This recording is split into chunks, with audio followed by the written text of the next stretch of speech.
Bueno, la charla de hoy es sobre el tratamiento de la ansiedad social. Mi nombre es Mauro Fragapane, soy psicólogo de aquí de Argentina, de la ciudad de Mar del Plata, soy docente e investigador de la Facultad de Psicología de la Universidad Nacional de Mar del Plata, y ahí en la Filmina les dejo mis datos con respecto a las redes sociales donde me pueden contactar.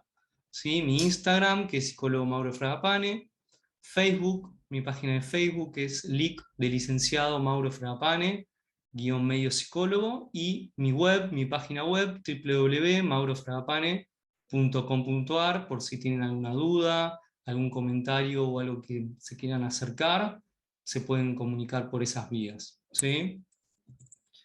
Bueno, con respecto a los puntos que les decía que vamos a tratar en esta charla, la idea es, en primer lugar, definir qué es la ansiedad social, ¿sí?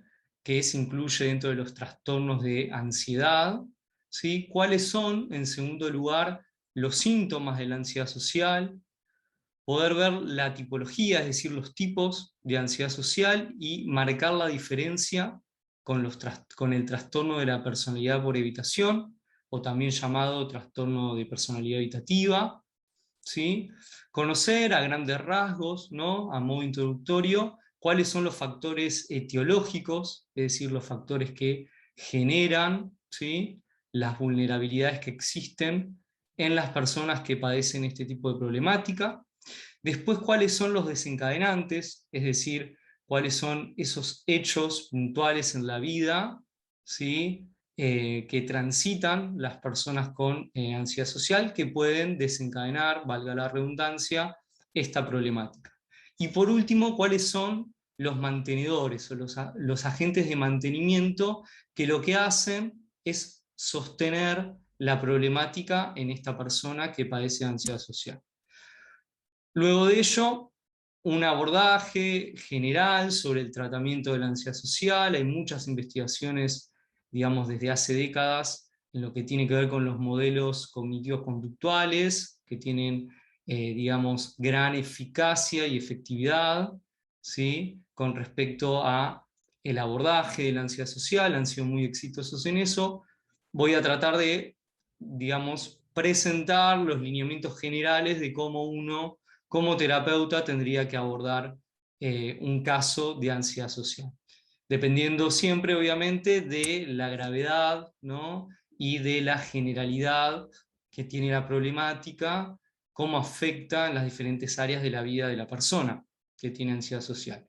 Por último, recursos para familiares y amigos. Me pareció interesante, ¿no?, incluir esto, de personas con ansiedad social, ¿no?, que uno en el consultorio, en la consulta, es importante también realizar psicoeducación con familiares y amigos, ¿sí?, de personas con ansiedad social, para justamente que no boicoteen o que no intervengan de una manera negativa en el proceso terapéutico. ¿Sí? Bueno, ahora voy a dejar de compartir.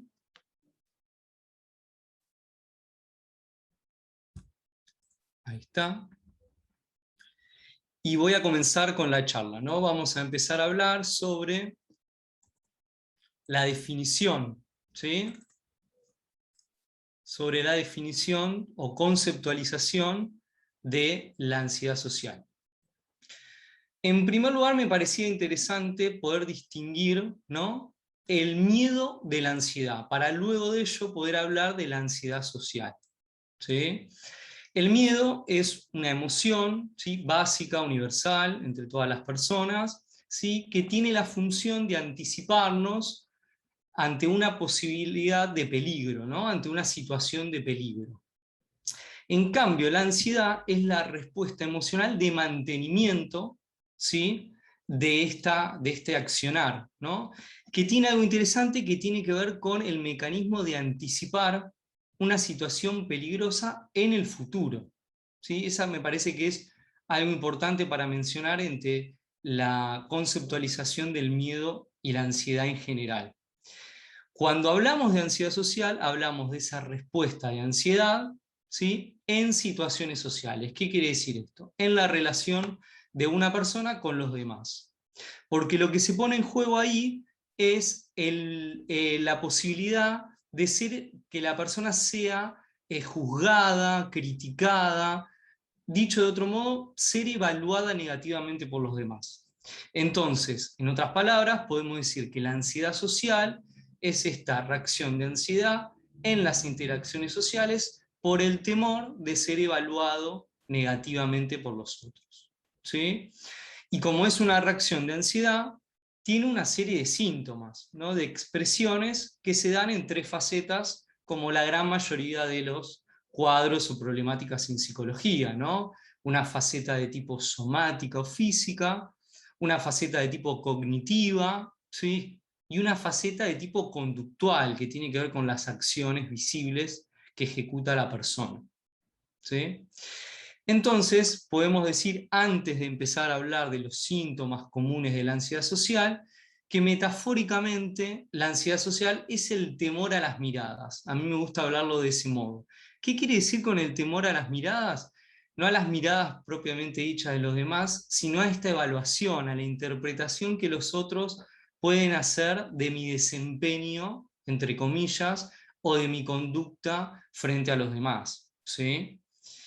Volviendo a la cuestión de la sintomatología, en la faceta física o somática podemos destacar las reacciones físicas de ansiedad comunes, ¿sí? Que también son propias de otros trastornos de ansiedad, como la sudoración excesiva, principalmente en las manos y en las axilas, ¿sí? Los temblores, malestar, digamos, gástrico en el estómago, ¿sí? Temblores.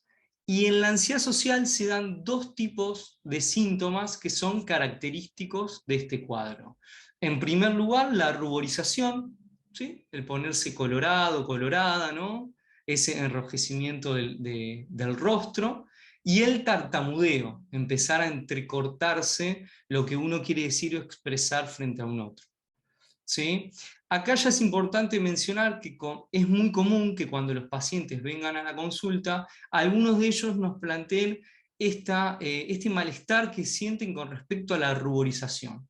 Y ahí es importante detenerse y muy de a poco empezar a transmitirle al consultante que la idea no es dejar de sentir ese enrojecimiento y ese calor en la cara, ¿no? La idea no es desarrollar estos mecanismos, ¿sí? Que sean de control facial voluntario, sino que la idea es que la persona pueda empezar a instruirse a sí misma para distenderse muscularmente, estar con el rostro más relajado, a pesar de que aparezca la ruborización, ¿sí? La idea no es controlar, porque siempre con la ansiedad en general, y en el caso de la ansiedad social también, el control lo que lleva es a el aumento, al refuerzo, ¿sí? De la problemática, y no a la disminución de la intensidad de la propia ansiedad social. Con respecto a la faceta cognitiva, es muy común las personas que padecen de ansiedad social de tener lo que llamamos pensamientos automáticos negativos ligados a una posible interpretación negativa, una mirada negativa por parte de los otros.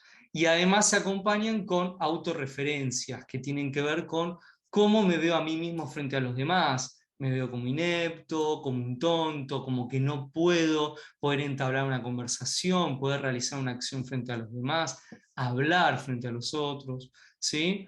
Y estos pensamientos automáticos negativos aparecen de 2 formas, ¿no? Que son las 2 formas de pensamiento que tenemos las personas. Aparecen como frases o diálogos internos que la persona se dice a sí misma, o como imágenes mentales, ¿sí? Imaginarme a mí en esa situación y que la otra persona se ría, me humille, me critique, ¿sí? Automáticamente aparecen esas imágenes y lo que hacen justamente es generar mucho malestar y aumentar a nivel emocional la ansiedad. La tercera faceta de los síntomas de la ansiedad social tiene que ver con las expresiones conductuales. Y acá está un concepto que es fundamental, que vamos a ir desarrollando más en minutos más adelante, que tiene que ver con los agentes mantenedores o con los factores que mantienen el problema de la ansiedad social, que en este caso es la huida, ¿sí? El escape o la evitación. Dicho en términos generales, el evitar las situaciones, ¿no? En evitar las situaciones sociales es uno de los rasgos, de los síntomas conductuales más comunes de la ansiedad social, que lo que hace es reforzar, en términos de condicionamiento operante skinneriano, reforzar negativamente esta conducta, lo que hace que se mantenga a lo largo del tiempo y que no se pueda disminuir los niveles de ansiedad. Vamos a hablar ahora de algunas características generales, ¿no?, del funcionamiento de una persona con ansiedad social. Algunas cosas ya las fui mencionando, las voy a ir comentando con más profundidad. En primer lugar, lo que les mencionaba anteriormente, la evitación como respuesta inmediata, ¿no? Esto de evitar, ¿sí?, como un accionar, una conducta propiamente dicha de la persona que padece de ansiedad social, que hace que se refuerce el problema, que, digamos, empieza a ser un problema pequeño y se hace un problema cada vez más grande, se mantiene a lo largo del tiempo. Eso tiene que ver con la cronicidad y aumenta la gravedad o la severidad del cuadro. En segundo lugar, la preocupación por la ruborización, esto que les mencionaba a nivel físico, que es muy común en la ansiedad social. Después, las excusas, ¿sí? Esto de me invitan a una fiesta, me invitan a un evento, me invitan a hablar delante de otras personas, pongo excusas, ¿sí? No acudo al lugar, o me quedo callado, o evito las miradas de los demás, ¿sí? Son formas de escapar, de evitar de alguna manera la propia ansiedad, ¿no?, que la persona lo interpreta en relación a la interacción con los otros. Otra cuestión muy típica es la relación que tiene la persona con ansiedad social con la emoción de la sorpresa. La sorpresa, cuando incluye una interacción social, el contacto con otro, es un gran disparador, ¿sí?, de ansiedad, y que justamente la persona denota intolerancia con respecto a, por ejemplo, encontrarse a alguien conocido en la calle, ¿sí?, que no era algo que venía anticipando, no era algo que venía pensando que iba a ocurrir. Aparece muy común el alejamiento, cruzarse de vereda, no saludar, evitar la mirada, ¿sí? Otra cuestión que tiene que ver con lo cognitivo, que también lo vamos a ir mencionando más adelante, el mecanismo de comparación con los demás, ¿no? Esta idea de que siempre me veo en una línea inferior a los otros, en el desempeño social, en cómo soy como persona, ¿sí? Siempre hay como una sensación de sentirme inferior a los demás, ¿sí?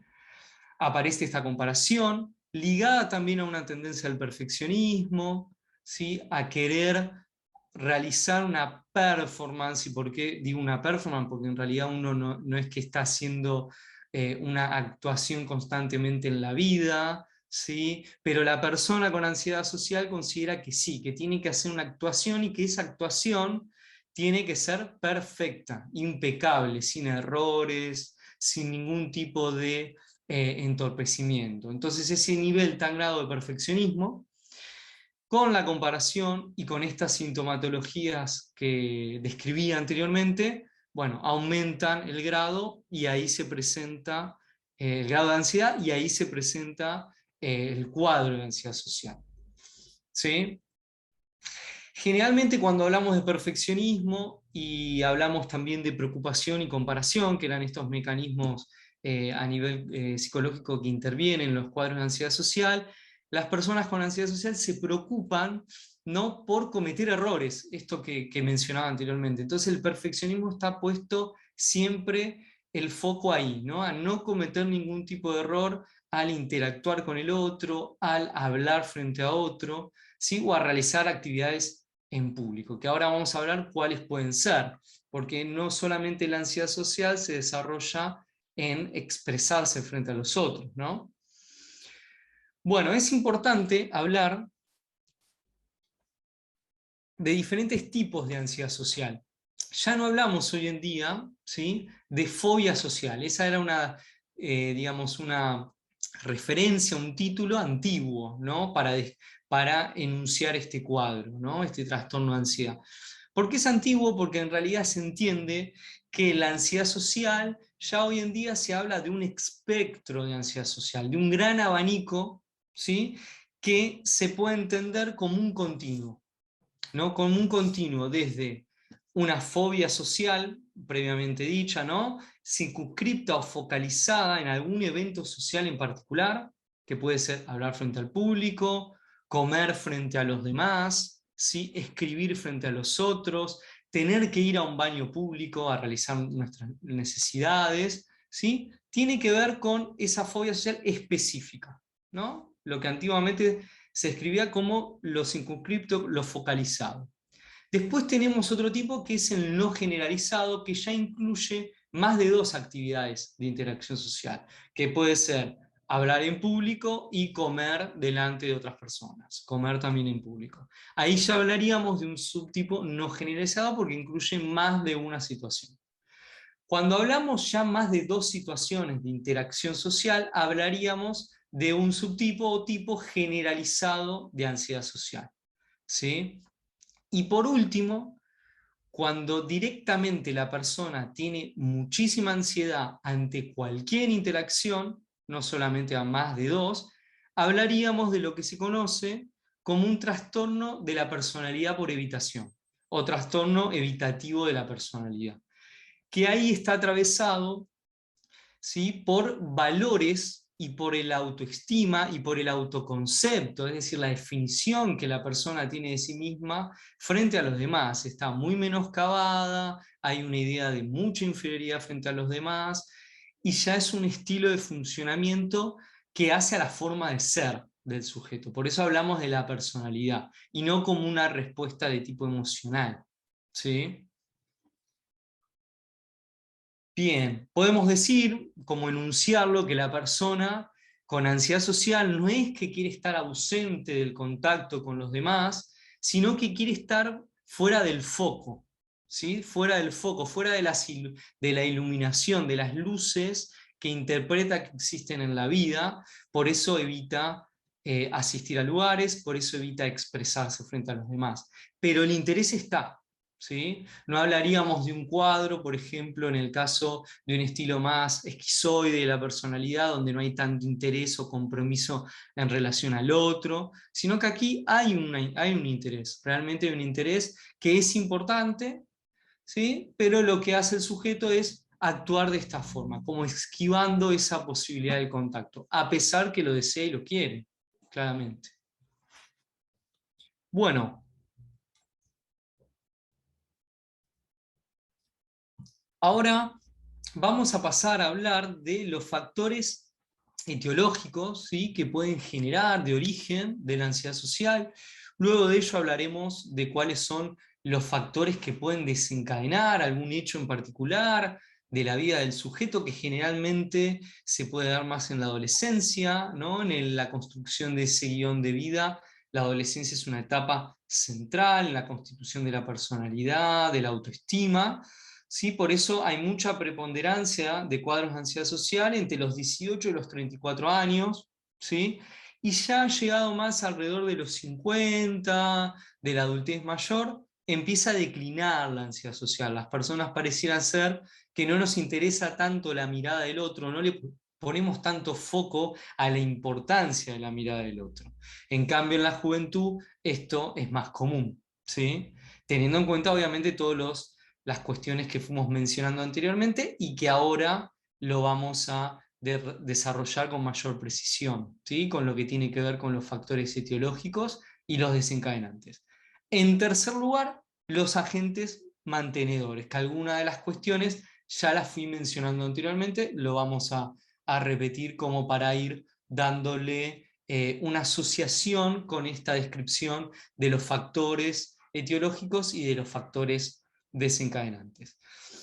Cuando hablamos de los factores etiológicos, hablamos de la vulnerabilidad psicobiológica. Es decir, según las investigaciones, las personas con ansiedad social, en comparación con personas que no tienen este cuadro, aparecen 2 factores que intervienen muchas veces. En primer lugar, lo que se llama la sensibilidad al procesamiento social. Es decir, son personas más inestables, más sensibles ante los estímulos sociales, ante la interacción, ante la mirada de los demás, ¿sí? Y eso, que de alguna manera para otras personas puede ser nuevo, puede ser novedoso, se puede manejar en un nivel interpretativo más flexible que una persona con ansiedad social. La persona de ansiedad social, ante el encuentro de esa persona que es nueva, de esa persona desconocida, responde con un nivel muy alto de ansiedad, de temor, le cuesta o le resulta sencillo poder procesar ese estímulo novedoso.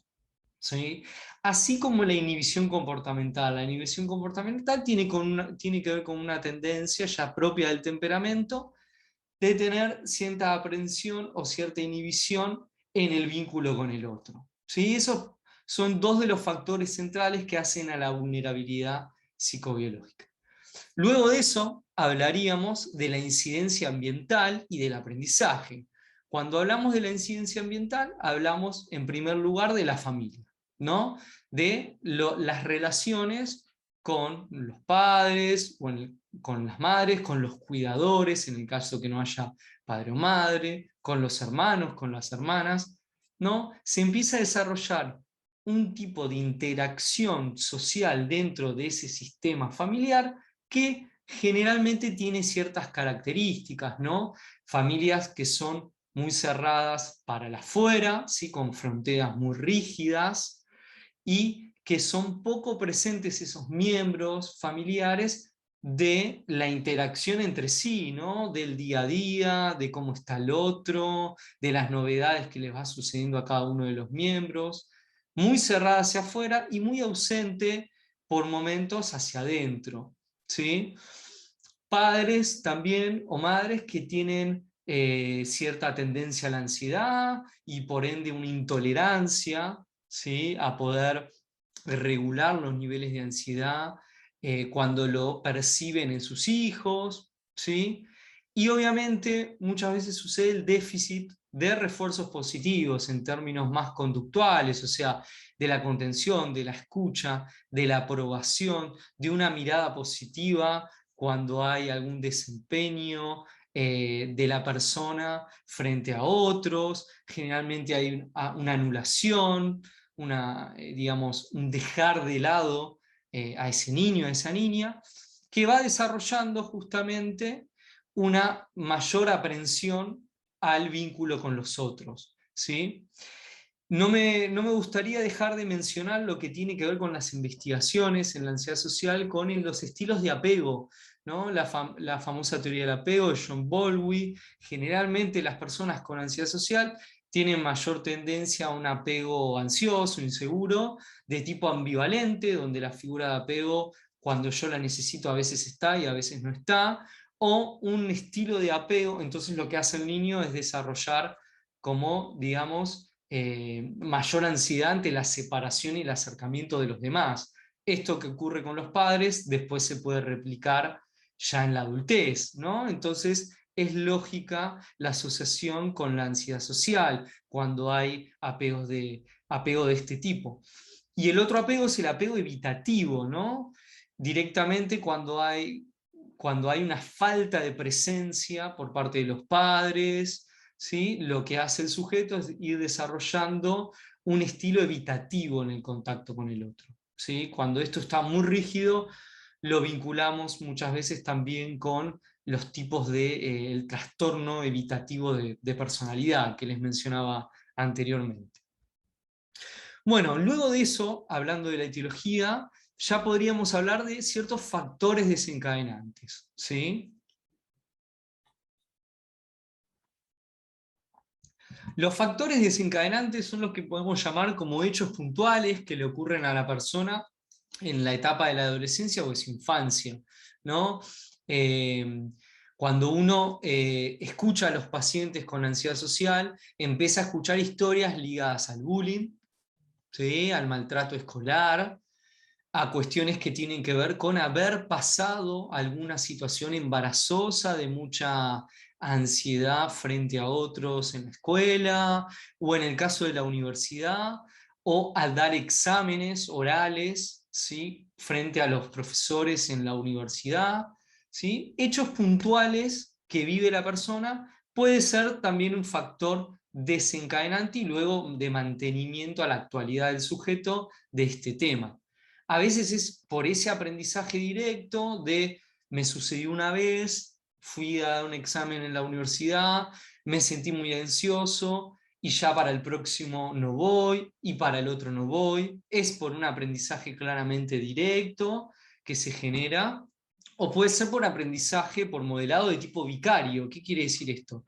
Con ver a una persona que le sucedió esto, por ejemplo el caso del examen, ver a un compañero mío de la facultad, de la universidad que está rindiendo un examen y se pone muy ansioso y aparece la mente en blanco, que es una de las características, ¿no? La cabeza en blanco y la persona no puede hablar, no puede decir nada y se va y le va mal en el examen y luego no va a los otros exámenes.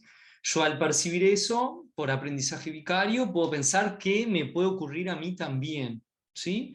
O no solo por observación directa de la experiencia de un otro, sino también por los comentarios de un otro, de me sucedió esto cuando estaba frente al público, me empezaron a transpirar las manos, se me empezó a entrecortar la voz, ¿sí? Me empecé a dar cuenta de toda la ansiedad que sentía y no pude seguir hablando, ¿no? Como esas experiencias que son de otros sujetos pueden formar parte del bagaje interno que va incorporando el sujeto con ansiedad social y también puede ser un gran factor desencadenante, ¿sí?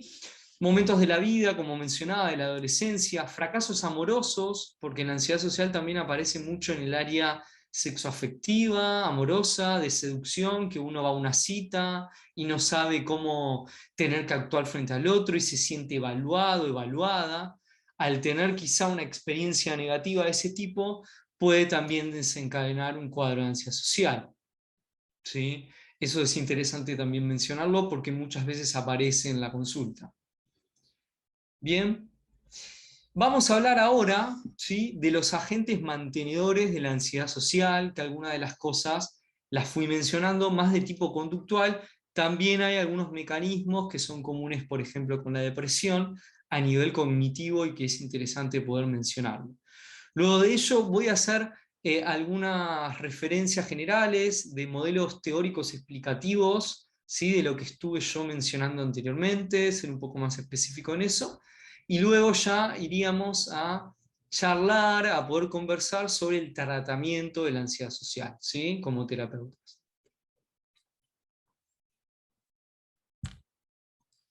Bueno, con respecto a los factores desencadenantes, ya lo hemos mencionado, con respecto a los agentes mantenedores, hemos dicho que los agentes mantenedores son tres tipos de conductas, ¿no? La evitación, la huida o el escape, que refuerzan negativamente, ¿sí?, la conducta del sujeto, ¿sí?, generando más ansiedad social. Otros que, digamos, esos se pueden mencionar también como reaseguros, ¿no? Como ciertas conductas que realiza el sujeto para evitar el contacto social. Otro de los reaseguros para disminuir, que en realidad no disminuye, sino que aumenta la ansiedad social, las sensaciones físicas, ¿no?, que hemos mencionado anteriormente en la ansiedad social, tienen que ver con esto de, por ejemplo, ponerse las manos en los bolsillos para que no se note, ¿sí?, la transpiración en las manos, ¿sí?, hacer cambios de ropa muy habitualmente en el día para que no se note la transpiración, ¿sí? Usar quizá a las mujeres mucha base, mucho maquillaje en la cara para que no se note la ruborización.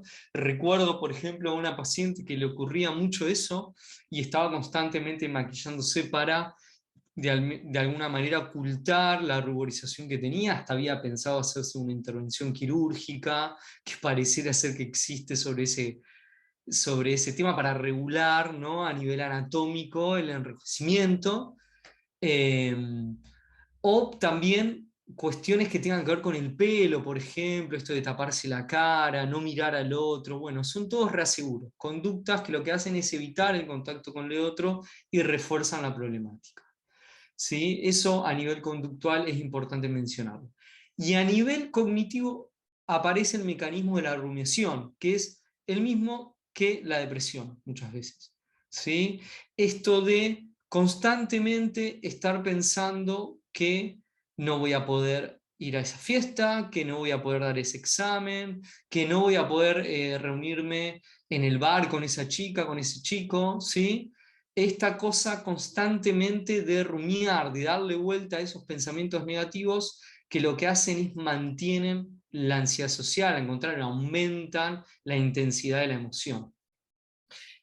Y además de la rumiación de cuestiones que pueden llegar a pasar, lo que sucede en la ansiedad social es que hay una rumiación a posteriori del suceso social. Es decir, la persona tuvo ese encuentro social y después se reprocha constantemente que no lo hizo de la manera adecuada. Y más si percibe que hubo algún tipo de error, entre comillas, de lo que planificaba decir o hablar con el otro.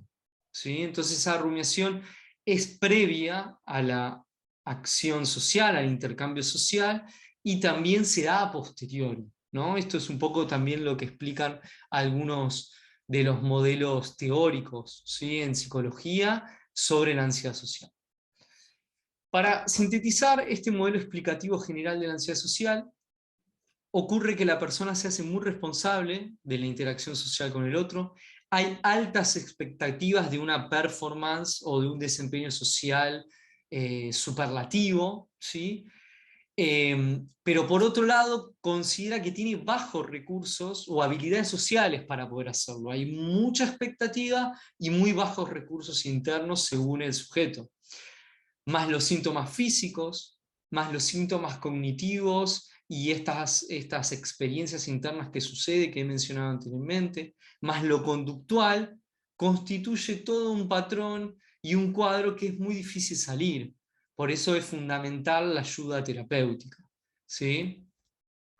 Antes de pasar al tratamiento, quería mencionarle algunos de los modelos más tradicionales, ¿sí? Explicativos de la ansiedad social, que varias de estas cosas que desarrollan estos modelos, ¿sí? Las he mencionado hace instantes, ¿sí? Pero me parece que es pertinente, adecuado poder hablar o por lo menos nombrar algunos de los modelos, ¿sí? Por ejemplo, uno de los modelos tradicionales es el modelo de Mineka y Simbark, ¿sí?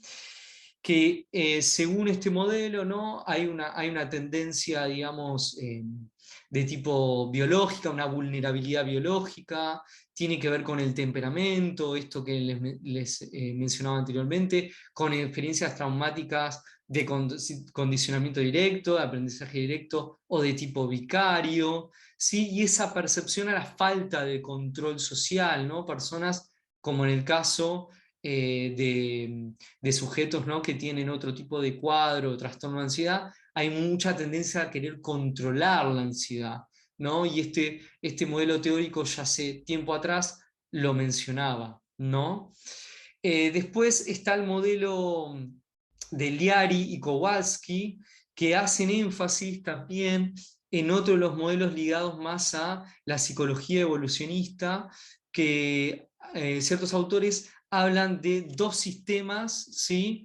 Que permiten la convivencia entre los humanos, que es común, ¿sí? En los seres humanos y también en los primates, que tienen que ver con dos sistemas, un sistema de tipo agónico y un sistema de tipo hedónico. El sistema agónico tiene que ver con la percepción del otro en términos de convivencia, de protección, de crianza, de afecto, ¿sí? Perdón, eso tiene que ver con el sistema hedónico. El sistema agónico tiene que ver más con percibir al otro como un peligro. ¿Sí? Entonces, en todas las personas funcionan estos dos sistemas interpretativos, el agónico que tiene que ver más con la percepción del peligro, el hedónico que tiene que ver con la crianza, con la comprensión, con la cooperación y la interdependencia de tipo mutua. Esa convivencia, digamos, en el caso de las personas con ansiedad social, no se da de manera equilibrada, sino que hay mayor predominancia del sistema agónico, lo que hace que entenderíamos, ¿no? Esta idea de percibir a los demás como una fuente no de protección, sino de peligro. Bien, luego tenemos el modelo de Clark y Wells, que es muy reconocido, ¿sí? Que tiene que ver con muchas de las cosas que fui mencionando anteriormente, pero principalmente con esto de la activación, ¿no? De esquemas y de creencias intermedias con que yo no voy a poder, yo soy inepto en lo social, soy inferior a los demás se van a reír de mí. Ese tipo de pensamientos y creencias intermedias van a activarse en la experiencia y en el intercambio social, ¿sí? Y además está de fondo esta idea del rechazo y la pérdida de estatus social. La persona con ansiedad social ve esto de manera catastrófica. Si yo no puedo ser con los otros de la manera que yo quiero, verme con un performance súper perfeccionista, voy a poder el estatus social y va a ser catastrófico para mí, ¿no? Voy a quedar totalmente relegado y rechazado por los otros, ¿sí? Bien, esos son algunos de los modelos teóricos. El modelo de Barlow es interesante mencionarlo, ¿sí? Con el enfoque transdiagnóstico en los trastornos de ansiedad, los trastornos emocionales en general. El modelo de Barlow hace énfasis en lo que tiene que ver con la sensación de incontrolabilidad, ¿sí? Y también con la intolerancia a la incertidumbre, a lo que yo no puedo predecir. Eso es como uno de los procesos transversales en muchos de los trastornos de ansiedad, como en el caso del perfeccionismo se pone en el TOC, en el caso del control o de la intolerancia a la incertidumbre, en otro de los cuadros, por ejemplo, en el caso del pánico, cuando la persona quiere controlar constantemente sus síntomas físicos, ¿sí? En el caso de la agorafobia también sucede, o en las fobias simples, ¿sí? En la claustrofobia, en el miedo a volar, esta idea del control y de la intolerancia a lo incierto. La vida es totalmente incierta, el contacto con los otros también es incierto, no sabemos lo que va a pasar, cómo van a ser esas conversaciones, esos diálogos. Barlow nos indica esto: las personas con ansiedad social tienen intolerancia a la incertidumbre con respecto a la interacción con los otros. Por eso es clave ahí poder trabajar en no controlar, ¿sí? Sino en tolerar lo que no sabemos, ¿sí? Bien. Bueno, y después me gustaría mencionar el modelo de botellas, ¿no? De baños, de allí de España, que hablan de la incidencia de diferentes componentes, como los que he mencionado, componentes de tipo biológico, psicológico y social, que de alguna manera tratan de explicar el desarrollo de la ansiedad social, ¿no? Que de alguna manera se dan estas cuestiones que mencionaba anteriormente, que tienen que ver con percibirse con muy bajos recursos y habilidades sociales, muy responsables frente a la interacción con el otro y expectativas muy altas, ¿no? Y la sumatoria de estas cuestiones hace que aparezca un cuadro de ansiedad social, más la posibilidad de haber vivido o experimentado, ¿sí? Una situación embarazosa, ¿sí? En el pasado. Bien. Vamos a hablar ahora del tratamiento, del abordaje en estos últimos minutos. Algunas cosas que les voy a mencionar son muy comunes, que tienen que ver con recursos de la terapia cognitivo-conductual. Yo trabajo desde un modelo integrativo, ¿no? Integrando la terapia cognitivo-conductual más clásica, más de segunda ola, con recursos de tercera generación, de terapia de tercera generación, y también con la formación que tipo en terapia Gestalt, principalmente en lo que tiene que ver con el role-playing, que ahora más adelante lo voy a mencionar, que sirve mucho, es muy útil para el abordaje de la ansiedad social, ¿sí? Para poder de alguna manera bajar el nivel de ansiedad social que sienten los sujetos, ¿sí? Bueno, en un tratamiento de ansiedad social es fundamental en realidad para cualquier consulta esta cuestión de tener algunos encuentros de evaluación o lo que llamamos preadmisión en psicoterapia, ¿sí?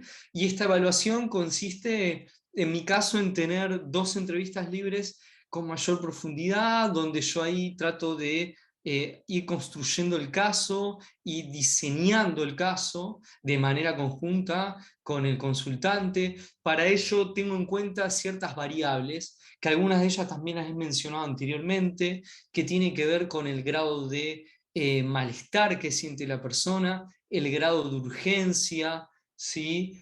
El grado de urgencia tiene que ver si el sujeto está atravesando algún momento en particular en su vida donde la ansiedad social está claramente siendo un impedimento.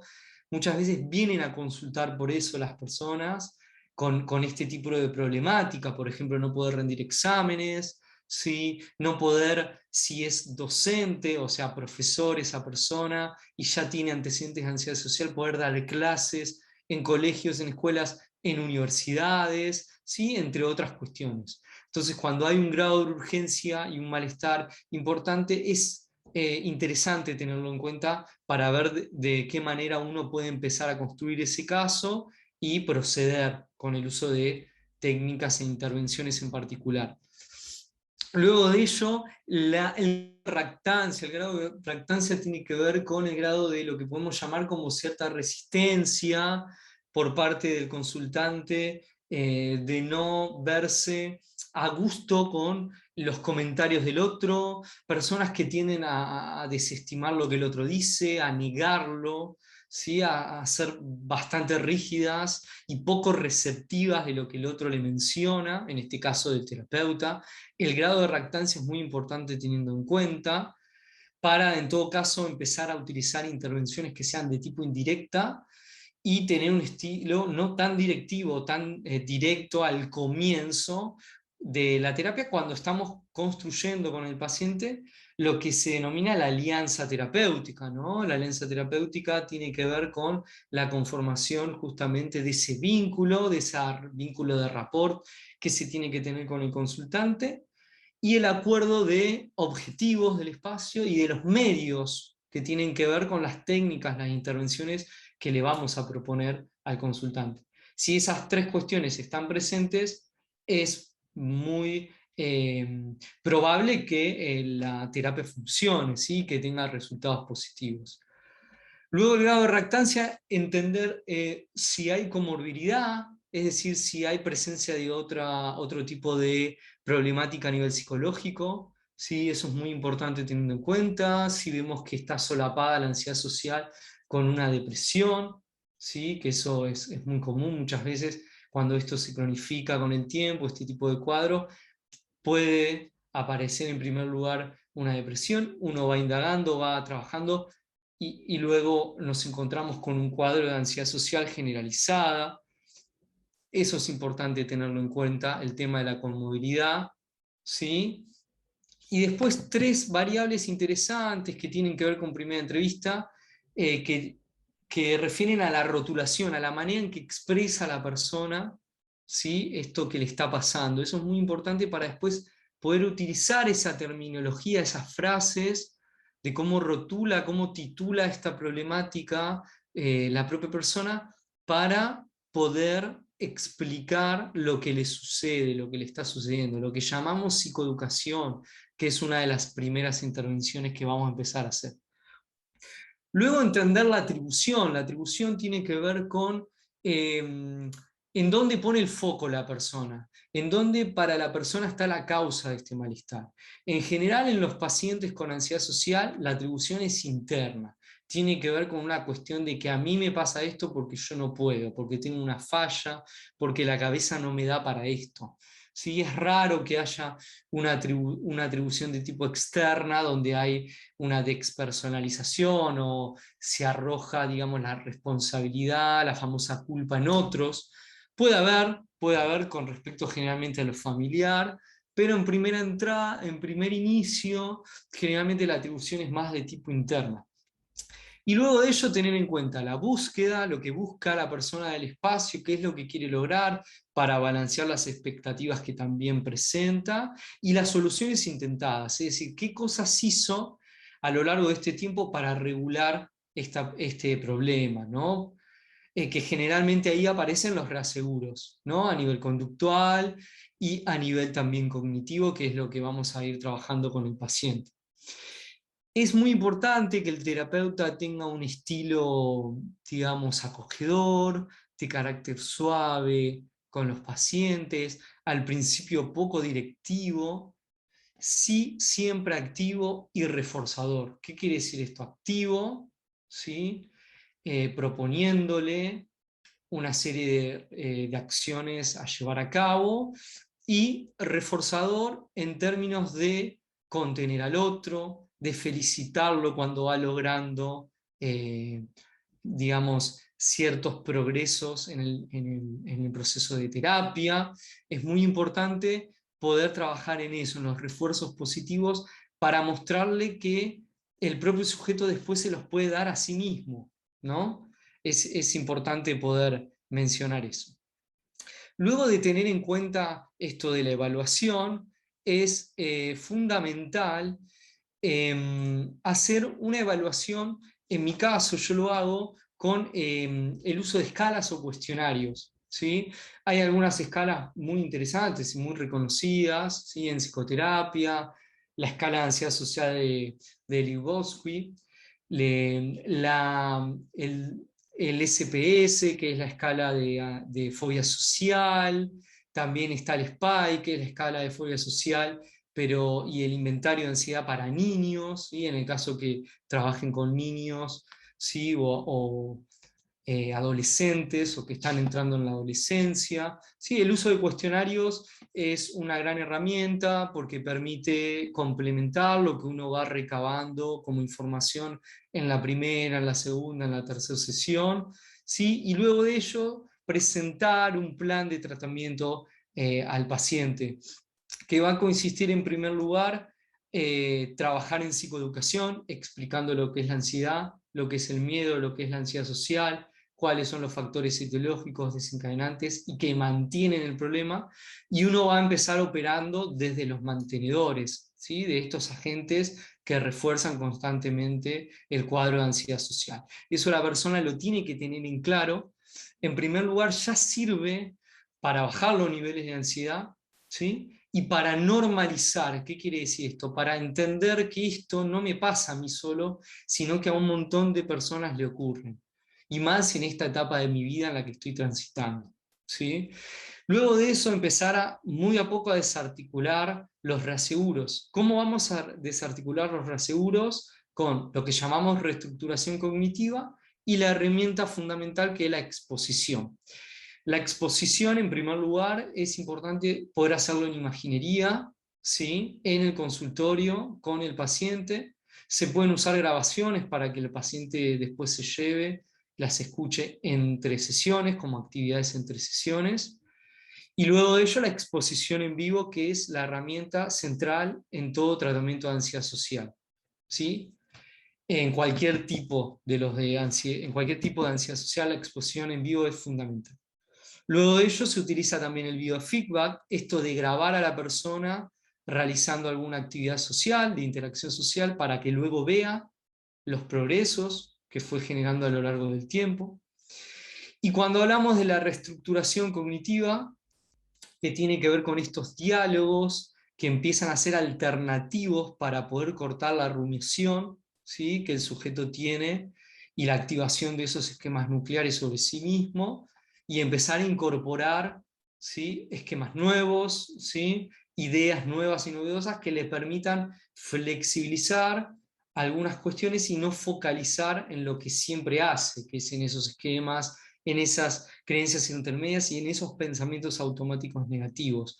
La reestructuración cognitiva, en términos de guías y manuales, aparece, ¿no? Como que uno lo tiene que realizar de tal sesión a tal sesión, pero es interesante decirlo que es un proceso que va más allá de la terapia y del espacio de terapia, que la persona lo va transitando y lo va continuando, esa reestructuración de pensamientos, luego de la terapia, ¿no? Y a lo largo de su vida también, ¿no? Es muy importante eso aclararlo, no es que mágicamente en pocas sesiones eso se puede abordar. Hablando de sesiones y de cantidad de sesiones, generalmente los manuales indican entre 12 y 15 sesiones para la fobia social o la ansiedad social discreta, no específica para un tema en particular. Cuando el grado de ansiedad social es mayor, y ni hablar de un caso de trastorno de ansiedad, un trastorno de personalidad por evitación, en ese caso las terapias empiezan a ser más largas, ¿sí? Cuando es un caso de ansiedad social generalizada, ¿sí? Por lo menos 1 o 2 años de tratamiento seguro, y en el caso de un trastorno de personalidad por evitación, más de 2 años, y es un espacio abierto, ¿no? Donde es importante que la persona, en el caso del trastorno de personalidad, pueda incorporar recursos, y después es muy probable que tenga recaídas y que tenga que consultar nuevamente, ¿sí? Eso me parece que es importante mencionarlo. Con respecto a otros recursos que utilizo, el uso del role-playing, ¿sí? Esto de poder interpretar como si fuese otra persona en el consultorio, como si esto de la ansiedad social no me pase a mí, y qué haría si no tuviese eso. Entonces poder ensayar, poder dramatizar en términos teatrales con el consultante, ¿sí? Cambiar los roles, ese tipo de trabajo sirven un montón. ¿Sí? Y van de la mano también con el trabajo de las habilidades sociales, ¿sí? Que muchas veces está muy tapado, está no muy trabajado por la persona. También se pueden utilizar técnicas como el mindfulness, en el caso que uno esté entrenado en mindfulness, también técnicas de relajación, en el caso específicamente de lo que tiene que ver con el control voluntario facial. Después hay toda una discusión con el tema de la relajación, porque algunos autores e investigaciones lo interpretan como reaseguro, como en esto de, bueno, me tengo que relajar antes de ir a tener el contacto social o el intercambio social. Entonces es bastante discutible. Funciona mucho, obviamente, las técnicas de respiración, la técnica de respiración diafragmática, como en todo trastorno de ansiedad, es fundamental poder transmitírselo al paciente. Y bueno, después hay otro tipo de formatos, formatos como realidad virtual, formatos de tipo por internet, con módulos, eso desde hace décadas se trabaja mucho para el abordaje de la ansiedad social. Esos son algunos de los recursos fundamentales. Y después otro de los dispositivos que sirven mucho para reafirmar y evitar y prevenir las recaídas de la ansiedad social tiene que ver con los dispositivos grupales. La ansiedad social se puede abordar de manera individual, ¿sí? Con este tipo de propuestas que les estoy mencionando, de manera integrativa, una psicoterapia de manera integrativa, con el uso fundamental de herramientas cognitivo-conductuales, ¿sí? Pero también funciona mucho para esto que les mencionaba, para la prevención de recaídas, lo que son los dispositivos grupales, ¿sí? Grupos donde las personas comparten esta problemática en común, empiezan a sentirse entendidos, a seguir normalizando lo que les pasa, quitar la culpa sobre estas sensaciones de ansiedad que experimentan, ¿sí? Bueno, y por último, ¿sí? Ya ha llegado un poco a la hora de esta charla, ¿sí? Espero que se haya entendido, ¿sí? Que les sea útil todo lo que les voy mencionando sobre el tratamiento de la ansiedad social. Algunos recursos para familiares y amigos de personas con ansiedad social que uno como terapeuta puede comunicar. En primer lugar, transmitirle a la persona que no intente, o sea, al familiar y al amigo, que no intente constantemente obligarle a la persona con ansiedad social que racionalice lo que sucede, ¿no? Como que como que estás exagerando, como que el otro, acá en Argentina se dice esto, el otro no te va a morder, no te va a comer con esto que pasa, ¿no? Ese tipo de frases, de intervenciones, lo que hacen es que la persona se sienta como un bicho raro, cada vez más anormal, cada vez más enferma, y no va por ahí, no sirve por ahí.